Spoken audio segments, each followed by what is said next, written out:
tenere la linea alta per provare a mettere in fuorigioco il giocatore del Montelepre. Tiro di Alves, insidioso, ma che potrebbero certamente fare meglio. Occhio a questa palla, contrasto pericolosa palla per Carlo Misilmeri che passa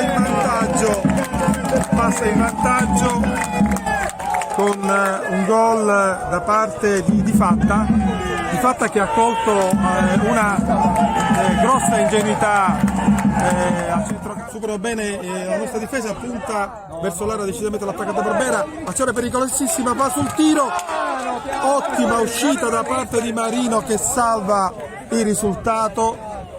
Per fortuna anche il rimpallo favorisce la nostra squadra con la palla che finisce in fallo di fondo. Azione davvero pericolosa nella ripartenza immediata da parte di Don Carlo Misilmeri. E bisogna stare davvero attenti. Come abbiamo detto, il Don Carlo Misilmeri.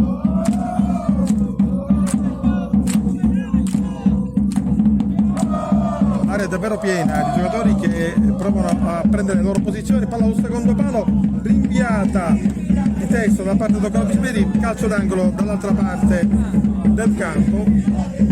Vediamo se dall'altra parte magari siamo un po' più fortunati e quindi si riesce ad essere un po' più pericolosi.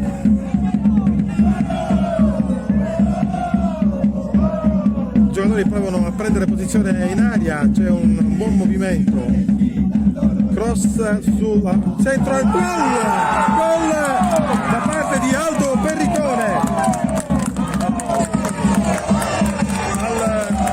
Siamo al 39esimo, Aldo Perricone di testa riesce a riequilibrare la gara e portare in male, molto male da parte del Montelepre, azione pericolosissima che viene, no, ancora pericolosa, parata di Marino che salva dalla capitolazione la propria porta con un intervento importante, ma mister Mutolo ha fatto questo cambio a centrocampo. Dopo vediamo che Stefano Ferraro al centro, peccato, azione pericolosa, non ha per 30 coste. Prova a subentrare, bel diagonale di Trentacoste che è stato deviato nella qualità per fatto. Calcio d'angolo, in questo momento si attacca il primo palo, gol! Scusate, mi è scappato perché davvero l'impatto dalla davanti doveva. Le caratteristiche di Alves con Fatta sono abbastanza diverse. Alves è un giocatore molto tecnico, Fatta lo ha altrettanto ma più metodico. Palla in mezzo pericolosa.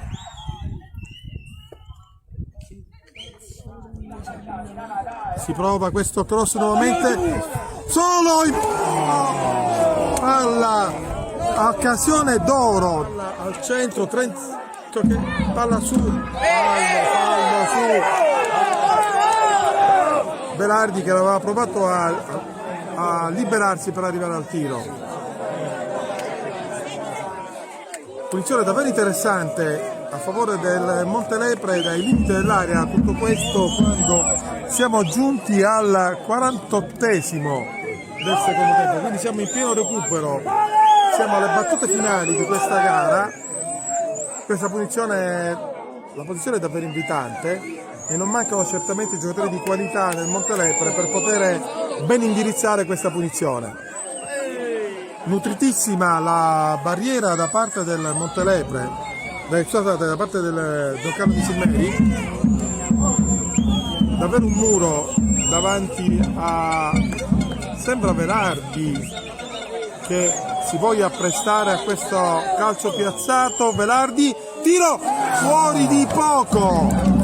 Era ben indirizzata la punizione, ha preso un buon giro